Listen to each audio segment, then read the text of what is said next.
But baby, baby.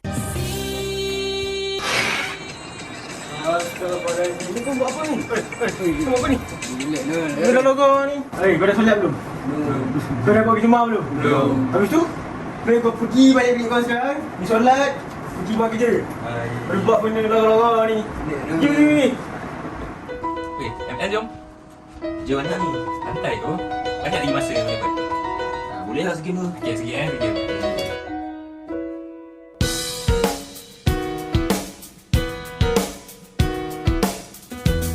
Let's gila siap. Astaghfirullahalazim. Kau buat apa ni?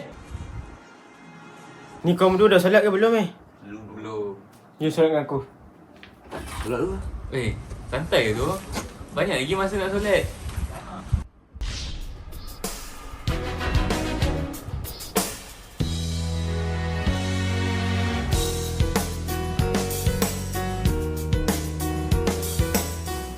Ish, kau tengoklah Irfan tu. Semua benda dia nak hadap kau orang. Geram betul lah kau ni. Kan? Dia dalam kelas pasik tidur je. Pelik tu lah. Betul lah masa tu. Dah lah selalu datang lambat. Betul? Tak ada masa depan betul.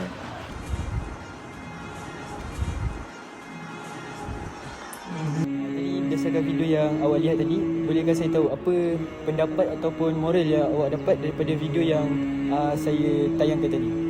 Jadi selepas saya tengok video sebentar tadi, saya rasa sebagai manusia dan hamba Allah, kita tak boleh melakukan perkara yang sia-sia dan perkara yang larang. Jadi kita perlu penuhkan dengan perkara-perkara yang berfaedah dalam hidup supaya hidup diberkati oleh Allah SWT. Haziq melihat video tadi, apa yang Haziq boleh ambil sebagai iktibar dalam diri Haziq untuk memperbaiki diri Haziq daripada melakukan perkara yang sia-sia? Pendapat saya akan menyibukkan diri dengan perkara-perkara yang lebih bermanfaat, seperti pergi ke masjid untuk melakukan solat jemaah dan elakkan diri saya daripada terlibat dalam perkara-perkara lawa seperti berikut. Jika saya melihat rakan-rakan saya melakukan perkara-perkara lawa seperti berikut, saya akan menasihati mereka, dan jika mereka menolak nasihat saya akan cuba untuk melakukan perkara-perkara yang terbaik seperti membenci perbuatan berikut.